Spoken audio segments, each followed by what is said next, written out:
नाशिकमधील भोंदूबाबा अर्थात कॅप्टन अशोक खरात प्रकरणानं आधीच महाराष्ट्रात संतापाची लाट आहे।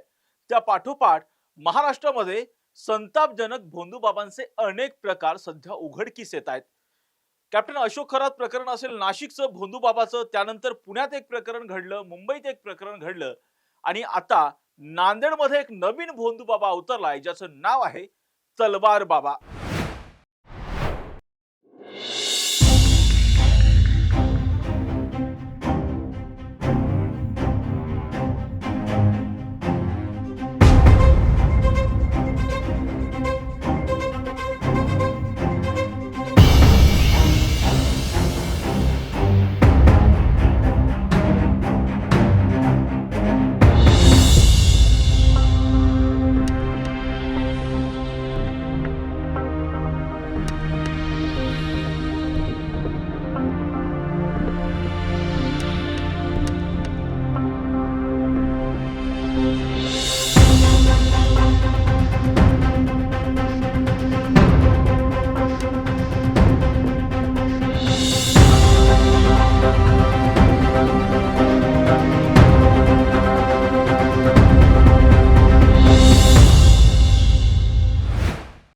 आता तलवार बाबा नेमका कुठला आहे, तो नेमका काय करायचा, हेच आपण आता पाहणार आहोत।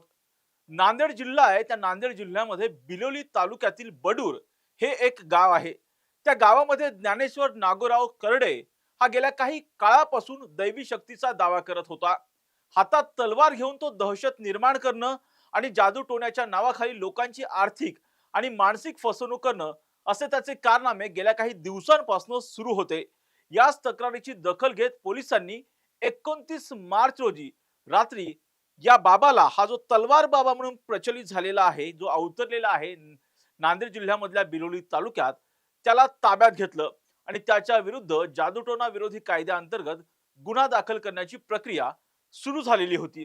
काल रात्री 9:30च्या सुमारास, काल म्हणजेच ज्या दिवशी हा गुन्हा दाखल झाला त्या दिवशी रात्री 9:30च्या सुमारास पोलीस कर्मचारी माधव तोटेवाड हे फिर्याद लिहित असताना हा जो तलवार बाबा आहे त्याचे दोन कट्टर समर्थक शिवकांत शिवराम मैलारे आणि नबाजी बाबा वाघेकर यांनी पोलीस ठाण्यात प्रवेश केला आणि त्यांनी आरडाओरड करण्याचा प्रयत्न केला, दहशत निर्माण करण्याचा प्रयत्न केला आणि पोलीस ज्या कागदावरती FIR लिहित होते तो कागद, ती फिर्यादीचा जो कागद आहे तो पोलिसांच्या हातामधून जो आहे तो हिसकावून घेण्यात आला आणि तो अक्षरशः फाडून टाकण्यात आला। शिवकांत मैलारे याने थेट पोलीस उपनिरीक्षक असणाऱ्या शिवराज लोखंडे यांची कॉलर पकडून त्यांना धक्काबुक्की केल्याची सुद्धा माहिती आहे। आपण पाहतोय की हा जो तलवार बाबा आहे याचे हे समर्थक आहेत, ते अत्यंत वाईट पद्धतीनं हातामध्ये जे फिर्यादीचा जो कागद होता, फिर्याद होती, ती फिर्याद सुद्धा फाडतात आणि त्याचबरोबर पोलीस निरीक्षकांची कॉलर सुद्धा पकडतात। म्हणजे किती गंभीर प्रकार बिलोलीमध्ये हा सुरू होता। त्याचबरोबर या आरोपींनी पोलिसांना धक्का मारून खाली पाडलं। या झटापटीत पोलीस अधिकाऱ्यांच्या खाकी वर्दीची, जी खाकी वर्दी आपण फार त्या खाकी वर्दीला सन्मान देतो, त्या खाकी वर्दीची बटणं सुद्धा तुटलेली आहेत। विशेष म्हणजे कोठडीमध्ये असलेला हा जो तलवार बाबा आहे त्यानेही आपल्या समर्थकांना शांत करण्याऐवजी समर्थकांना हा थेटपणे चिथावणी देत होता। या साहेबांना सोडू नका अशी चिथावणी देऊन कुठेतरी कायदा हातात घेण्यास त्याने जे आहे त्या तलवार बाबानं त्यांच्या समर्थकांना प्रवृत्त केल्याचं सुद्धा एकंदरीत पुढे आलंय। यावेळी आरोपींनी तुला एकट्यात गाढून आम्ही बघून घेतो अशा पद्धतीची धमकी ही आरोपींनी यावेळी पोलिसांना दिल्याची माहिती आहे। हा सगळा जो राडा झालेला आहे तो बिलोली पोलीस ठाण्यात झालेला आहे, जे की नांदेड जिल्ह्यामध्ये आहे।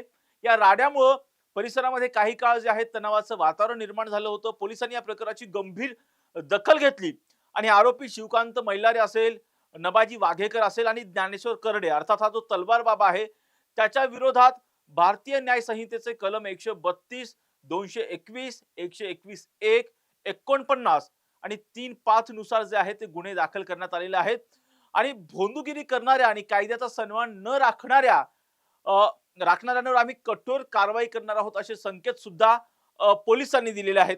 या बाबतीमध्ये बिलोलीचे पोलीस निरीक्षक काय म्हणाले पाहूयात। एका बाबाला आपण अटक केलेली आहे, काय गुन्हा दाखल झालेला आहे आणि आरोपीचं स्टेटस काय, अरेस्ट आहे काय? नमस्कार, मी अतुल भोसले, पोलीस निरीक्षक, बिलोली पोलीस स्टेशन, जिल्हा नांदेड. बिलोली पोलीस स्टेशनमध्ये गेल्या काही दिवसापासून या भोंदू बाबाविषयी, ज्याचं तलवार बाबा या नावाने तो प्रसिद्ध आहे, सर्वसामान्य लोकांच्या निनावी तक्रारी प्राप्त होत्या. त्याच्यानुसार हा लिंबू मंत्रून देणे, त्याचबरोबर विविध प्रकारचे आश्वासन देऊन, राग धुपारा वगैरे देऊन लोकांची फसवणूक करत आहे, अशा पद्धतीची तक्रार प्राप्त झाल्यानंतर त्याची आम्ही सविस्तर माहिती घेतली, चौकशी केली आणि त्यानंतर माननीय पोलीस अधीक्षक Avinash Kumar sir, additional SP Suresh Gurav sir, त्याचबरोबर आमचे डीवायएसपी श्याम पानेगावकर साहेबांच्या मार्गदर्शनाखाली बिलोली पोलीस स्टेशनच्या पथकाने सदर ठिकाणी जाऊन छापा टाकला आणि त्या ठिकाणी आम्ही जे काही अंधश्रद्धा पसरवणारे साहित्य आहे ते जप्त करून रितसर 62/2026 प्रमाणे महाराष्ट्र अंधश्रद्धा निर्मूलन कायद्याअंतर्गत गुन्हा नोंद केलेला आहे. सर, आरोपीला इथे आणल्यानंतर बाबाला त्यांच्या समर्थकांनी काही पोलिसांनी गुच्छेत घातल्याची माहिती आहे. त्या काय नेमका प्रकार झाला आणि त्यात काय गुन्हा आहे? त्याच्यामध्ये सदर बाबावर गुन्हा दाखल करण्याची प्रक्रिया सुरू असताना त्याचे जे काही हस्तक आहे त्या हस्तकांकरवी पोलिसांच्या शासकीय कामकाजामध्ये अडथळा निर्माण केल्यामुळे त्याच्यावर वेगळी एफआयआर करून त्याच्यामध्ये देखील अटक करून माननीय न्यायालयासमोर त्यांना हजर करण्यात आलेला आहे. बाबा नेमकी काय अंधश्रद्धा काय पसरवत होती? हेच अंधश्रद्धा निर्मूलन कायद्याअंतर्गत मंत्रणे, त्याचबरोबर लिंबू मंत्रून देणे, एखादी गोष्ट अशक्य गोष्ट शक्य करण्यासाठी उपाययोजना करण्यासाठी सांगणे, अशा पद्धतीच्या ज्या अंधश्रद्धा निर्मूलन कायद्याअंतर्गत बॅन करण्यात आलेल्या गोष्टी आहेत या बाबाच्या मार्फतीने केल्या जात होत्या. तलवार काय म्हणजे तलवारी मागचा काय उद्देश होता? का तलवार का घेतली? त्याच्याबाबत अधिक तपास सुरू आहे. आता आपण बिलोली पोलीस निरीक्षकांची या संदर्भामध्ये सविस्तर प्रतिक्रिया ऐकली. खर तर बडूर हे जे गाव आहे त्या गावाजवळच्या माळरानावर तलवार बाबा याने एक बिरोबाचं मंदिर स्थापन केलेलं आहे. याच ठिकाणी तो दर रविवारी स्वतःचा दरबार जो आहे तो भरवत होता. स्वतःच्या हातात तलवार घेऊन माझ्या अंगात दैवी शक्ती आहे असं म्हणत भाविकांच्या अंगावरती लिंबू कापून तो पियत असे आणि संतती असेल, घर शांती, नोकरी आदी मिळवून देण्याचं भाविकांना तो आश्वासन देत होता, अशी सुद्धा माहिती पुढे आलेली आहे. हा जो तलवार बाबा आहे, ज्याचं नाव आहे ज्ञानेश्वर करडे उर्फ तलवार बाबा, यानं टॉप न्यूज मराठीने जे आहे त्याच्याशी बातचीत सुद्धा केलेली आहे. त्यावरती या सर्व आरोपांचं जे आहे या तलवार बाबाने खंडन केलेलं आहे. मी कोणत्याही पद्धतीची भोंदूगिरी करत नाही, मी कुणाचीही फसवणूक केलेली नाही, मी अंधश्रद्धा पसरवत नाही, असा दावा या तलवार बाबाने केलाय. पाहूया टॉप न्यूज मराठीशी बोलताना हा तलवार बाबा नेमकं काय म्हणालाय. टॉप न्यूज मराठी या चॅनल माध्यमातून मी ज्ञानेश्वर करडे आणि सोशल मीडियामध्ये फेमस झालेला तलवार बाबा. तर तलवार बाबा हा नवीन नाव भेटलेले आहे. तर नवीन नावाचा माझा उद्देश आणि संकल्प घेऊन आजपासून मी कार्य करणार आहे. महाराष्ट्रामध्ये असेल की नवे तर अख्ख्या भारतामध्ये जेवढे माता भगिनी आहेत तर त्यांच्या सुरक्षेसाठी लागेल तर मी कायद्याच्या चौकटीत राहून त्यांना जसं शासनाकडून परवान्यासहित कसं तलवारी भेटतील ह्याची मी पूर्ण प्रयत्न करील. आणि राहिली गोष्ट माझ्यावर गुन्हा दाखल झालेली ही सरासर खोटी आहे आणि मी परंपरागत चालत आलेली बिरदेवाची पूजा करतो, हा भंडाऱ्याचा महिमा सांगतो. जसं पट्टणकडोली असेल, आरेवाडी असेल, उमरगा असेल किंवा जेजुरीवर असेल, प्रत्येक ठिकाणी हा भंडाऱ्याचा महिमा आहे. त्या भंडाऱ्याचा महिमा सांगतो. मी कोणाला आमिष दाखवलं नाही, माझ्या विरोधामध्ये कोणतीही लोकांनी तक्रार दिली नाही, कोण्याही लोकांनी माझ्यावर आरोप केला नाही. हे लोकांनी घडून आलेले एक षड्यंत्र आहे. माझ्यावर निवेदन देण्याच्या पहिलेच लोकांनी माझ्या विरोधामध्ये बातमी दिली. तर अशा गोष्टी करून आणि माझ्या परिसरामध्ये श्री क्षेत्र बिरदेव देवस्थान हे खूप फेमस होत असलेले देवस्थान आहे. लोकांना बसण्या उठण्यासाठी जागा, अन्नदान करण्यासाठी जागा होत आहे आणि खूप सारे लोकांचे विचार विमर्श एका ठिकाणी बसून निर्माण होत आहे. तर कोणाला तरी कोणी राजकीय व्यक्ती असेल किंवा कोणी असं सोशल मीडियामध्ये कोणाला देखवलं नसेल, त्या लोकांनी मला बदनाम करायचा प्रयत्न केलेला आहे. बहुजनांसाठी हक्काचा एक मंच किंवा बहुजनासाठी बसण्यासाठी विचार विमर्श एकत्र करण्यासाठी असा एक देवस्थानाचा ठिकाण बनत होता. तर त्या देवस्थानाच्या ठिकाणाला धुळी पाल करण्याचा एक षड्यंत्र असू शकते.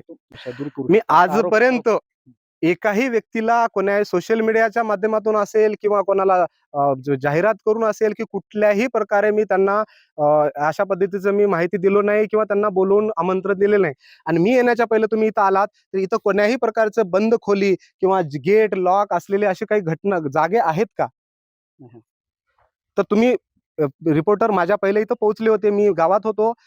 मला कोणी गावात म्हटले की बा असं कोणीतरी कार तिकडे देवाकडे गेले आणि ओपन जागा आहे म्हणजे खुली मैदान आहे. तर मग मी इथं आलो.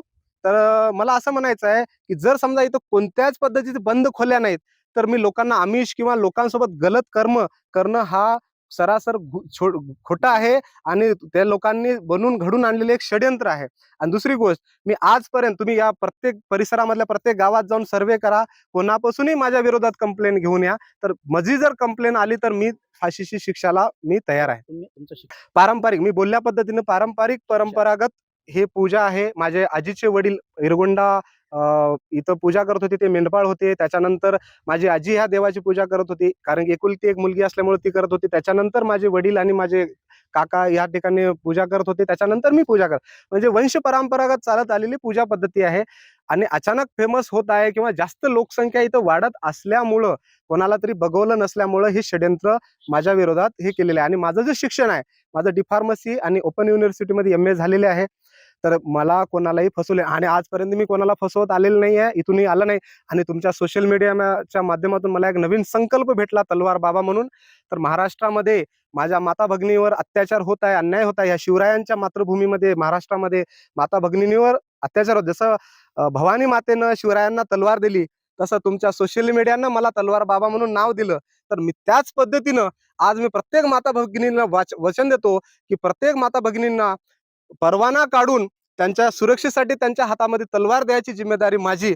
आणि ह्या तलवार देण्यासाठी राम शिंदे साहेब असतील, फडणकर साहेब असतील, आपले राज्याचे मुख्यमंत्री साहेब असतील, पंतप्रधान साहेब असतील, सर्वांच्या मार्गदर्शनाखाली असेल किंवा आपले वकील असतील, माझे मित्र अविनाश पाचपिपळे यांच्या मार्गदर्शनाखाली असेल किंवा आमचे जय मल्हार सेनेचे जिल्हाध्यक्ष शिवकांत मैलारे असतील, या सर्वांच्या मार्गदर्शनाखाली असे माता भगिनीसाठी मी काम करेल आजपासून.